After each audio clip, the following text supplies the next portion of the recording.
إن الحمد لله نحمده ونستعينه ونستغفره ونعوذ بالله من شرور أنفسنا وسيئات أعمالنا من يهده الله فلا مضل له ومن يضلله فلا هادي له أشهد أن لا إله إلا الله وحده لا شريك له وأشهد أن محمدا عبده ورسوله وصفيه من خلقه وخليله أدى الأمانة وبلغ الرسالة ونصح للأمة وتركنا على محجة البيضاء ليلها كنهارها لا يزيغ عنها إلا هالك. أما بعد.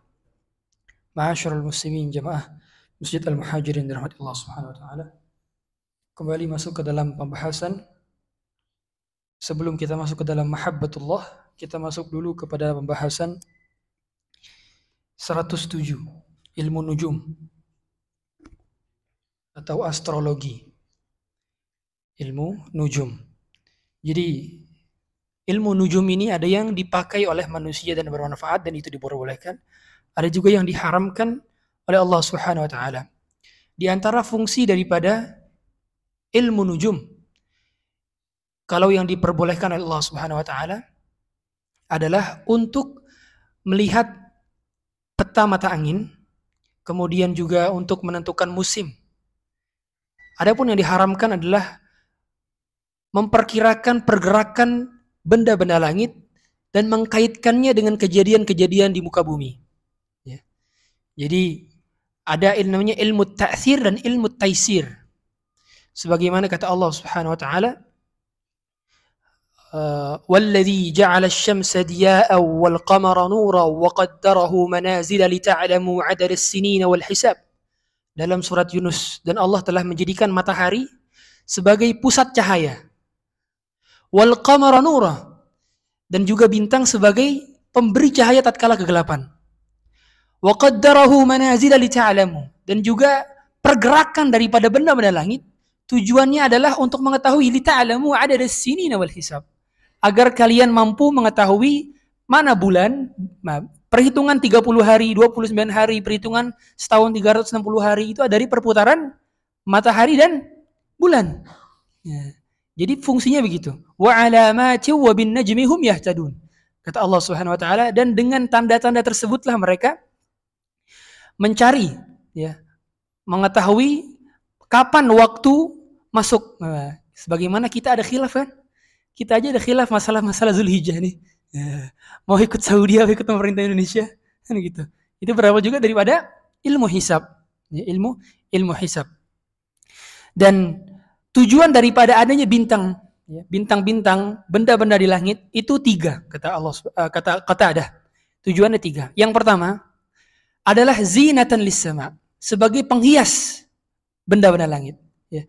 Jadi kita bisa melihat benda-benda langit dengan penuh keindahan. Wa zayyana as-sama' wa ja'alna masabih, sebagaimana dalam surat Al-Mulk. Jadi tujuannya adalah sebagai penghias benda-benda langit. Yang kedua adalah rujuman lisyayatin, untuk melemparkan kepada jin-jin yang ingin mencuri benda-benda atau berita-berita dari langit.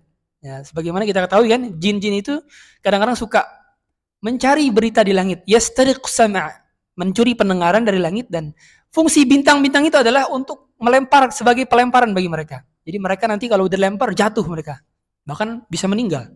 Ya. Tapi yang dilemparkan ini adalah bukan bendanya tersebut, tapi percikan-percikan dan bola-bola yang berada di dalam bintang tersebut. Ya.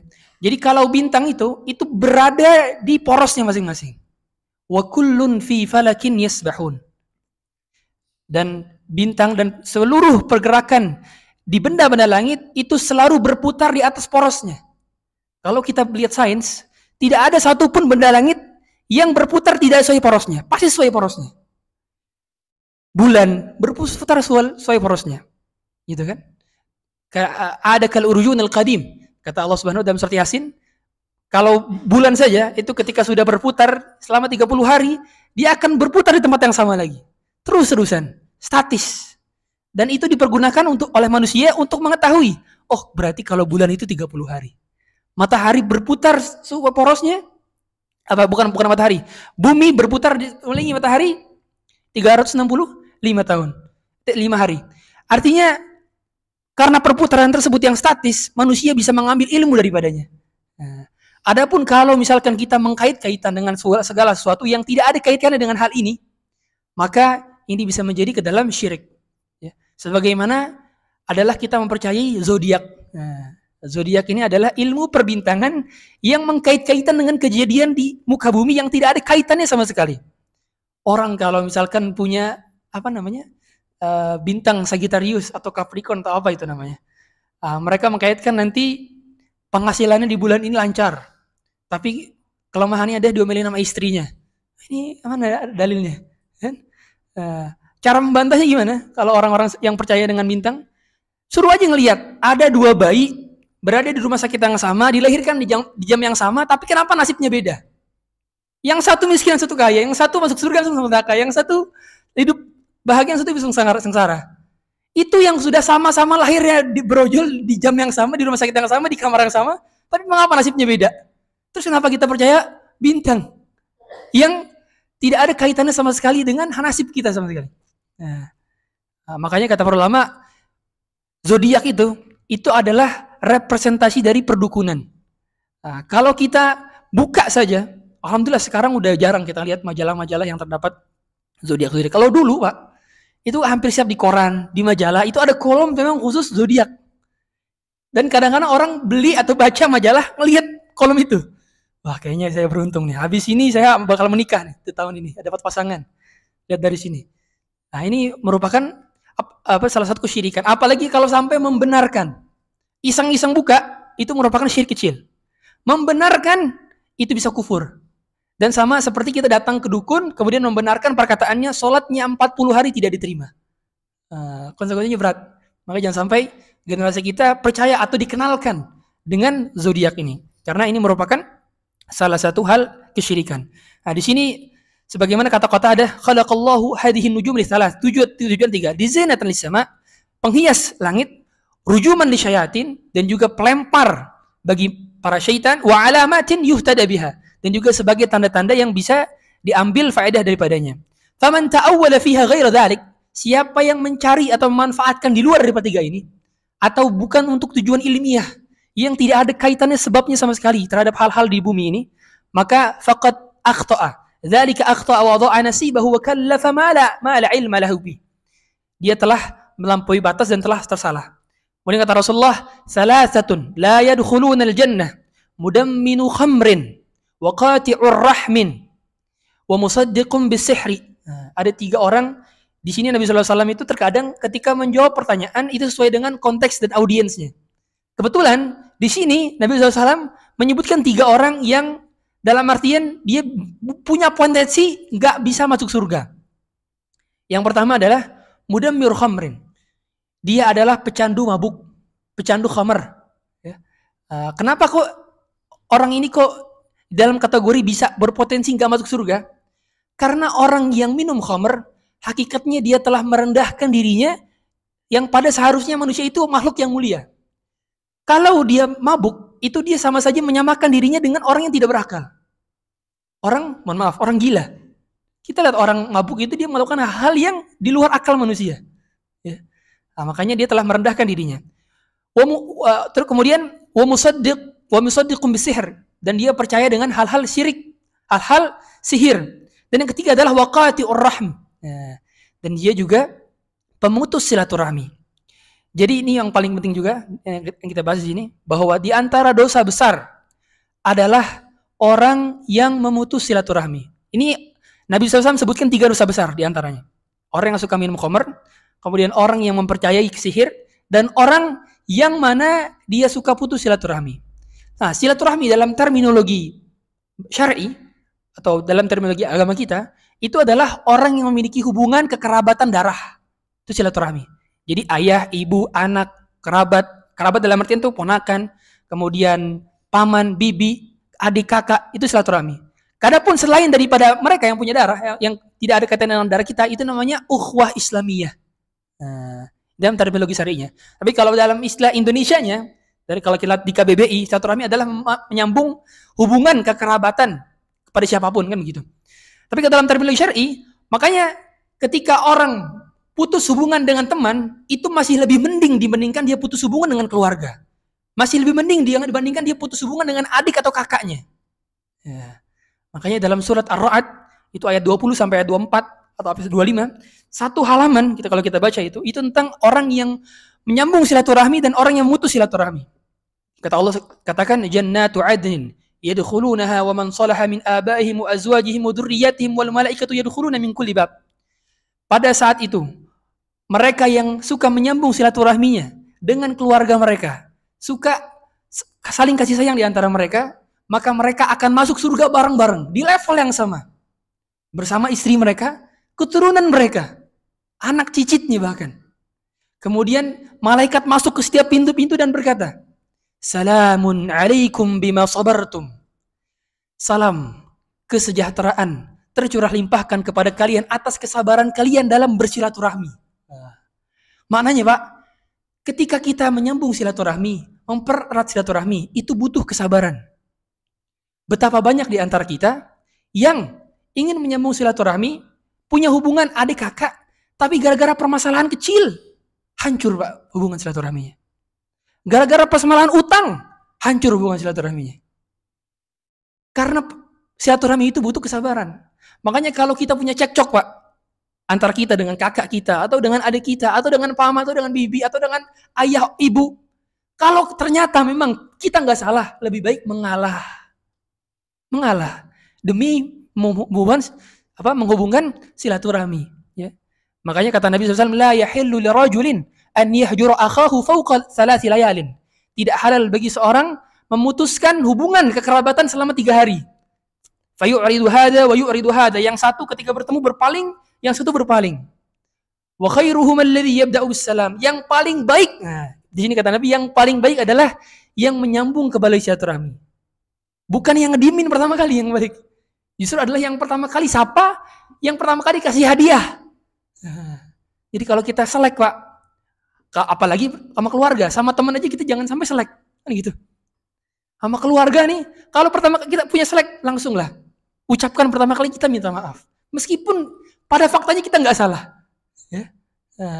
Karena orang yang memutus silaturahmi, itu berat konsekuensinya di akhirat. Kemudian kata Allah, alladzina yanquduna ahdallahi min ba'di mitsaqihi wa yaqta'una ma amara Allahu bi ayyusal. Ulaika humul la'natu wa lahum su'ud dar. Dalam surat yang sama juga. Siapa yang memutus silaturahmi, maka mereka akan dimasukkan ke dalam neraka yang seburuk-buruk tempat. Kemudian kita lanjut kepada bab 30. Ini 3 bab, insyaallah 30 menit cukup ya. Kemudian ini masih ada kaitannya dengan hal tadi. Jadi ini menisbatkan sesuatu yang tidak ada sebabnya. Jadi di antara adat-adat jahiliyah adalah mereka mengkaitkan sesuatu hal yang bukan sebab, pada hal itu bukan sebab tapi dijadikan sebagai sebab. Contoh, kalau ada hujan turun, mereka mengkaitkan ini pasti gara-gara ada bintang yang ini. Ini pasti turunnya sebab bintang ini. Jadi mereka nggak mengkaitkan kepada suatu hal yang sifatnya saintis. Ya. Makanya apalagi kalau mereka tidak mengkaitkan kepada Allah. Ini hujan turun bukan karena Allah, tapi sebab karena bintang-bintang. Nah, itu diantara adat jahiliyah. Kurang lebih seperti itu. Makanya di sini Nabi SAW berkata, arba'un fi ummati min amril jahiliyah la yutrakun. Ada 4 perkara dari amalan jahiliyah yang mereka terus melakukannya meskipun Islam sudah datang. Yang pertama, al-fakhru bil ahsab. Mereka berbangga-banggakan dengan status sosial, baik karena keturunan ataupun pangkat jabatan selama di dunia. Kemudian at-ta'nu fil ansab. Mereka menghina seseorang yang nasabnya rendah di antara mereka. Padahal nasab itu tidak ada artinya apabila tidak ada Islam dalam diri kita. Tidak ada agama dalam diri kita, tidak ada artinya. Sebagaimana kata Ali bin Abi Thalib, perkataan Abi Thalib, telah ditinggikan waqad ala Salman al-Farisi bi islamin waqad dana Abu Lahabin asy-syarifa gara-gara bil kufur. Jadi Islam telah meninggikan Salman al-Farisi karena keislamannya.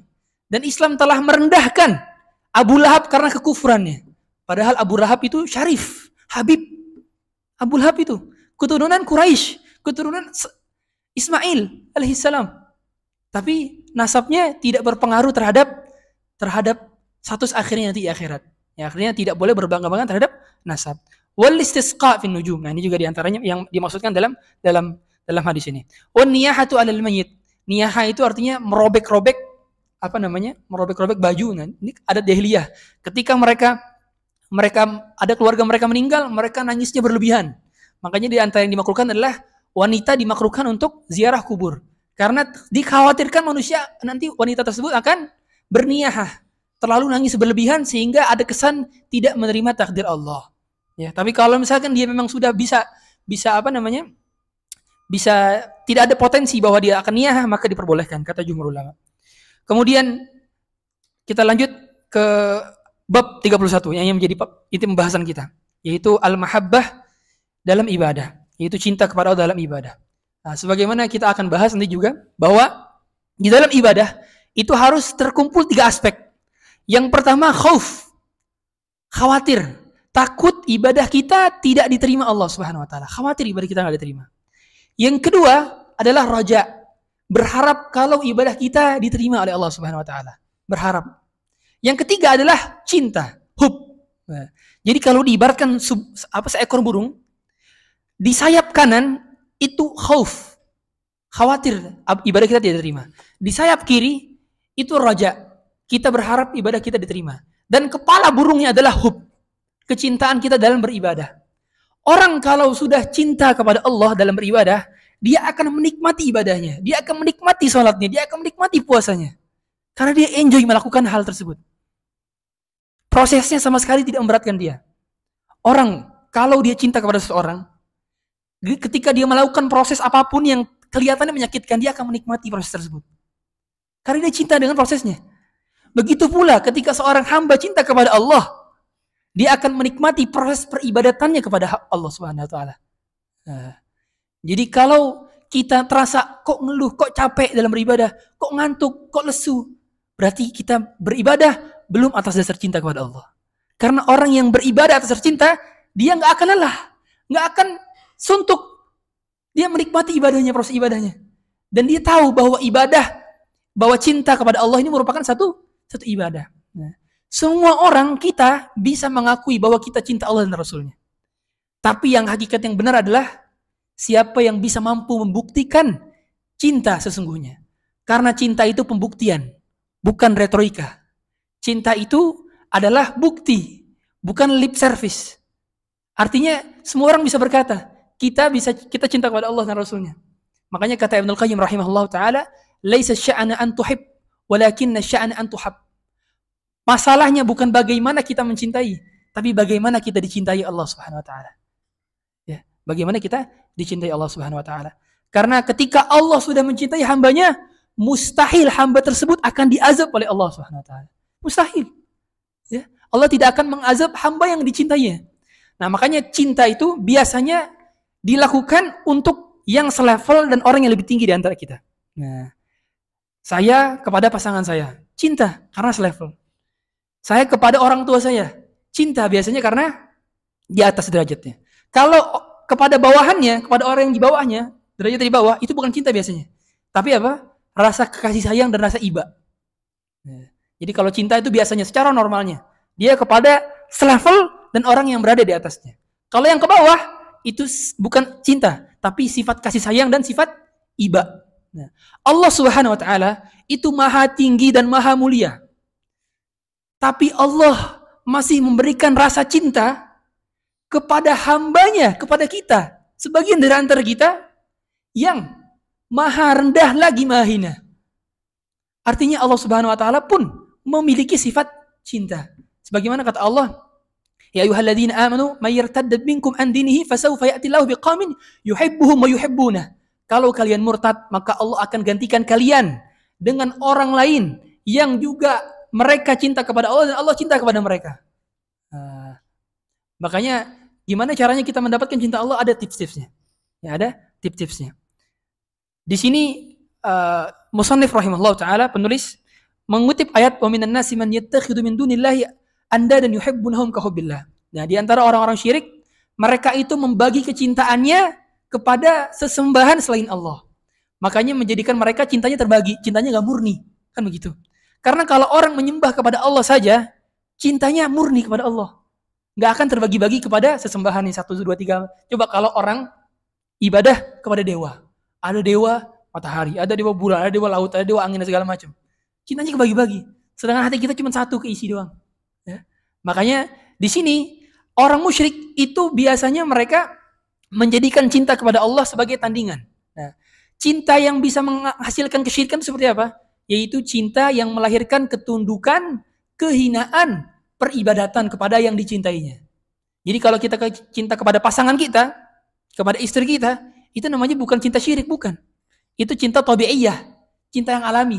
Karena ketika kita cinta kepada pasangan kita, itu tidak melahirkan ketundukan, kepatuhan, atau peribadatan, penghinaan diri kita kepada dia, enggak. Berbeda dengan orang-orang musyrik. Mereka mencintai sesembahan mereka, selain Allah, dari berhala-berhala mereka, dan itu menghadirkan kehinaan mereka. Mereka menghinakan diri di depan sesembahan mereka. Ya. Mereka menghinakan diri di depan sesembahan mereka, dan itu menyebabkan kesyirikan. Nah, di sini Allah juga mengatakan dalam surat Taubah, "Qul in kana aba'ukum wa abna'ukum wa ikhwanukum wa azwajukum wa 'ashiratukum wa amwalun iqtaraftumuha wa tijaratun takhshawna kasadaha wa masakinu tardawna ahabba ilaykum min Allahi wa rasulihi wa jihadin fi sabilillah fatarabbasu hatta ya'ti Allahu bi amrih." Kalau misalkan semuanya, harta kalian, anak kalian, pangkat jabatan kalian, semuanya lebih kalian cintai daripada Allah dan Rasulnya, nah kurang lebih begitu, maka itu merupakan satu kemaksiatan. Jadi hati kita hendaknya tetap terdominasi oleh cinta kepada Allah, ya. Karena makanya makna daripada cinta adalah sesuatu hal yang dia prioritaskan. Nah, kalau Allah telah menjadi prioritas kita, berarti telah terbukti cinta kita untuk Allah Subhanahu wa taala. Lihat dari waktunya, lihat dari panggilan azannya, lihat dari baca Qur'annya. Seberapa banyak persentase waktu kita untuk beribadah, seberapa banyak persentase kita untuk hal-hal lainnya. Nah, makanya kita, karena mungkin waktu kerja kita lebih banyak daripada pergi ke masjid, daripada baca Quran. Tapi jadikanlah itu sebagai nilai ibadah. Karena kalau sudah bernilai ibadah, kita bisa mendapatkan pahala di sana. Ya. Kemudian di sini juga Nabi sallallahu alaihi wasallam katakan, la yu'minu ahadukum hatta akuna ahabba ilaihi min waladihi wa walidihi wan nasi ajmain. Tidak beriman di antara kalian sampai aku lebih dicintai daripada anaknya, daripada orang tuanya, daripada pasangannya, dan bahkan daripada diri dia sendiri. Mengapa kita harus menjadikan Nabi Muhammad SAW sebagai figur yang wajib kita paling cintai dibandingkan diri kita sendiri? Kenapa? Karena pertama, kalau diri kita ini sering menyuruh kepada syahwat, sedangkan perintah yang datang dari Allah dan Rasulnya selalu meluruskan hal tersebut, selalu membimbing kita untuk ke surga. Makanya an-nafsu al-ammaratu bisu. Jiwa itu suka hal-hal yang lebih condong kepada keburukan. Maka ketika kita cinta Rasul, berarti kita menundukkan hawa nafsu kita untuk kepentingan Allah dan Rasulnya, itu surga. Itulah apa konsekuensinya kita harus mencintai Allah dan Rasulnya melebihi cinta kepada diri kita sendiri. Kemudian di sini juga Nabi SAW bersabda, "Thalathun man kunna fihi wajada bihinna halawatal iman." Di antara kalian ada yang merasakan manisnya keimanan. Nah, jadi seolah-olah di sini Nabi SAW mengatakan bahwa dalam iman itu ada rasa manis, ada rasa lezat, ya, ada rasa lezat. Sebagaimana kita melihat pasangan kita, melihat anak-anak kita, ada rasa sejuk dalam hati kita. Kita makanan enak, minuman enak, ada rasa lezat tersendiri. Begitu pula dalam hal keimanan. Ada rasa lezat yang tidak dirasakan oleh orang-orang yang tidak merasakannya. Ya.